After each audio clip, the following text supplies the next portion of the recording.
এখন আসলে রাজনীতি এবং আমলা এই দুটির মধ্যে কোনটা বেশি শক্তিশালী? আমরা রাজনীতি যতই সমালোচনা করি কিন্তু at the end of the day ultimately আমাদেরকে রাজনীতির উপরই ভরসা রাখতে হবে। রাজনীতি ছাড়া দেশের কল্যাণ সম্ভব নয়। এরা চুরি করে, ডাকাতি করে, লুটপাট করে, যথেষ্ট কিছু করে বলে, অনেকে পরে ধরা পড়ে, কিন্তু তারপরেও এরা যেটুকু করবে অন্যরা দেশ শাসন করে সেটা করতে পারবে না। মনে করেন মার্শাল ল, লেফট রাইট করে আসে, কোনো রকমের দেশের কল্যাণ বয়ে আনতে পারে না, হয় না। যদি হতো তাহলে তারা আজীবন থাকতে পারত। তো রাজনীতিবিদদের ত্রুটি বিচ্যুতি থাকলেও এদেরকেই আমাদের মেনে নিতে হয়। এখন ভালো আর মন্দের প্রশ্ন আসে, সে ভালো মন্দ প্রশ্নে আসলে আপনার গায়ে যদি মল লাগছে, মনে করেন মলটাও পিছনে বাইরে হয় মল, সেটাও না পাক, সামনে দিয়ে পানির মতো তরল মল যেটা বাইরে হয় প্রস্রাব, সেটাও না পাক। এই দুইটা পরিষ্কার করার জন্য পানি দরকার। পানি যতক্ষণ না পাবেন ততক্ষণ নিজের প্রস্রাব দিয়ে নিজের মলটা অন্তত দেবেন, কারণ বেশি না পাকটা শেষ হইল। আমরা এখন রাজনীতিতে ওই অবস্থার মধ্যে আছি। আমলা আর রাজনীতির মধ্যে যদি আপনি বলেন, কোনো আমলার ঘাড়ে দুইটা মাথা নাই কোনো রাজনৈতিক নেতাকে অমান্য করে চলার। নাও comes to the question of competence. এখনও যে অনেক রাজনীতিবিদরা দুঃখ করে যে উপজেলা লেভেলের অফিসারও আমলাও তাদেরকে মানে না। আপনি মানে না কেন? আগে তো মানত।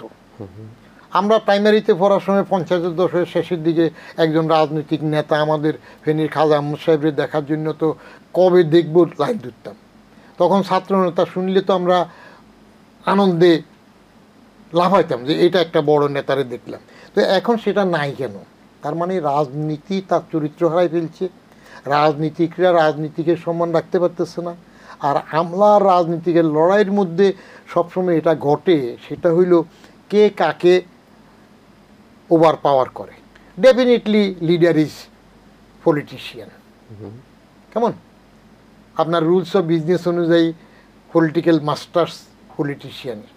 কিন্তু আমলা রাজনীতিবিদরা একত্রিত হয়ে কোনো অনিয়ম করে কিনা এবং সেখানে কে বেশি সুবিধা ভোগ করতে পারে? জি, একত্রিত হয়ে করে, এই জন্য এটা তো করে। একটা গল্প বলছিলাম, ইজ দ্য ক্রাইটেরিয়া। এটা আগে একবার বলছিলাম আমি, যে ওই রাজনীতিবিদ মাঠের থেকে এসে হঠাৎ মন্ত্রী হলেন। মন্ত্রী হওয়ার পরে উনি আমলা সেক্রেটারিকে ডাকলেন, বলে যে সেক্রেটারি সাহেব বুঝিনি তো, সামনেও তো আবার নির্বাচন করতে হবে, এবার তো অনেক টাকা খরচ ছিল। সেক্রেটারি সাহেব ভাবলো যে স্যার বুঝি নাই। বলে যে বুঝেন নাই, একটু খেয়াল টেয়াল রাখবেন। তো সেক্রেটারি সাহেব তো আমলা, এক একটা আমলা যতক্ষণ সৎ থাকে তখন ভালো ফেরেশতা, আর এক একটা আমলা যদি খারাপ হয় সে হাজারো ইবলিসের চাইতেও সেরা শয়তান হয়। খেয়াল রাখবেন খারাপ হয়ে গেলে। তো সেক্রেটারি সাহেবের ধারণা হয়তো মিনিস্টার সাহেব ওনার পরীক্ষা করার জন্য এরকম বলতে পারে। পরে দেখে যে মিনিস্টার সাহেব সিরিয়াস, পরে যে টেন্ডার ফেন্ডার সামনে খেয়াল রাখবেন না। পরে যাইয়া সেক্রেটারি সাহেব বুঝলো যে উনি কিছু চান, বলে যে ঠিক আছে স্যার, এগুলো একটা রেওয়াজ টেওয়াজ আছে, ম্যানেজ করবে। তো ম্যানেজ করে গল্পই একটা উপস্থাপনা আর কি, যে ম্যানেজ করে এক টেন্ডার আসার পরে সব করলো। কথা ছিল যে ওনার জন্য মিনিস্টার সাহেবের জন্য খাম যাবে 50, আর বাকি 50 এখানে আমলারা সবাই ভাগ করে নেবে আর কি। তো ফাইল যখন গেল তখন মিনিস্টার সাহেবের খাম দেন নাই সেক্রেটারি সাহেব।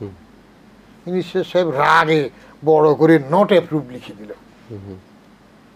তো আমলা তো সিজন লোক, মিনিস্টার আসে যায় দেখে, দূরে গেল, স্যার এটা কি লিখলেন? বলে যে লিখবো না, কথা কি ছিল? বলে স্যার এটার একটা রেওয়াজ আছে, চট করে এখনই দেয়া যাবে না। টেন্ডারের অর্ডার হবে, কন্ট্রাক্টর কাজ করবে, কাজ হওয়ার এই ফাঁকে কোনো প্রধানমন্ত্রীর কাছে কমপ্লেন যায় কিনা, পত্রপত্রিকা রিপোর্ট হয় কিনা, টেলিভিশনে বিরূপ কিছু আছে কিনা, 6 মাস 8 মাস গেলে বোঝা যাবে এটা স্থিতিশীল হইল কিনা, তখন পাবেন খাম আমার কাছে আছে। এখন কি করব, বুদ্ধিতে কুলায় না। বলে স্যার কোন কলম দিয়ে আপনি এটা নট অ্যাপ্রুভ লিখছেন? হয়তো বাইর করে, পরে সেক্রেটারি সাহেব দাগ দিয়ে আলাদা কাগজে বের করে ওই কালি বাইর করে ওই নটের টির সাথে একটা ই লিখে, বলে স্যার এই আপনার হাতে একই হাতে একটা ই টির পরে একটা ই লিখে দেন। তাহলে বাকিটা আমি দেখব। নোট অ্যাপ্রুভড হয়ে গেল এখন। নোট অ্যাপ্রুভ, আচ্ছা। হ্যাঁ, ও আচ্ছা, নট অ্যাপ্রুভের জায়গায় নোট অ্যাপ্রুভ হয়ে গেল। এখন টির সাথে মিনিস্টার হাতে লিখে দিলে নোটিফিকেট হইলো না, কাজ হইলো। তো এটা হইলো আমলার বুদ্ধি, শয়তানি বুদ্ধি, সবটা পারে। তো মিনিস্টার সাহেব যদি এটা বুঝে না উঠেন তাহলে আমরা এরকম করতেই পারে, সুযোগ নিতেই পারে। কে কাকে ওভার পাওয়ার করবে সেটা নির্ভর করে নেতৃত্বের উপরে, যোগ্যতার উপরে। একজন মন্ত্রী যদি মন্ত্রী সুলভ যায়, আগে যে মন্ত্রী ছিল তার সামনে কোনো আমলা কি কথা বলতে পারত? এখন পারে কেন? যারা দুর্বল তাদের সামনে পারে। আমি মাঝে মাঝে বলি যে গ্রামে গরুর উপরে পাখি বসে না, তো যে গরু হাল টানতে টানতে অনেক সময় কাদের মধ্যে গা হয়ে গেছে, এটার উপর যখন শালিক পাখি বসে ঠোকরায় আটালি পোকা খায়, তখন ওই গরুটা কি করে, গাঁটটা আর একটু নামায় দেয়, কারণ ঠোকরাইলে ওখানে চুলকানোর কাজ হয়, আরাম লাগে। আচ্ছা। আর যেটা তাগড়া সার এখনো গা হয় নাই, ওটার উপরে পাখি বসলে সে গাঁর এমন ভাবে মাথা তারা পাখি উড়ে চলে যায়, পায়খানাও করতে পারে না, টোকরাইতে পারে না। ইট ডিফেন্স কখন কার উপরে কে বসবে, কার উপরে কে রাজত্ব করবে। তবে আলটিমেটলি পলিটিশিয়ান হইল নেতৃত্বে থাকে, রুলস অফ বিজনেসেও তাদের ক্ষমতা, তাদেরকে মানতে হয়, তাদের দেশ চলে। আমলাদের দায়িত্ব কতটুকু, নিয়ম কানুন অনুযায়ী রাজনৈতিক নেতৃত্ব যিনি থাকেন তাকে বলা যে আপনি এটা করলে এই অসুবিধা আছে, আইনে কুলে না, কিন্তু ডিসিশন আপনার, রাজনৈতিক সিদ্ধান্ত আপনার। এই ধরেন এখন বলে যে আমলারাই বাজেট করে, তো আমলারা বাজেট করে কেন? আপনারা এমপিরা আছেন, 300 এমপি করেন না কেন?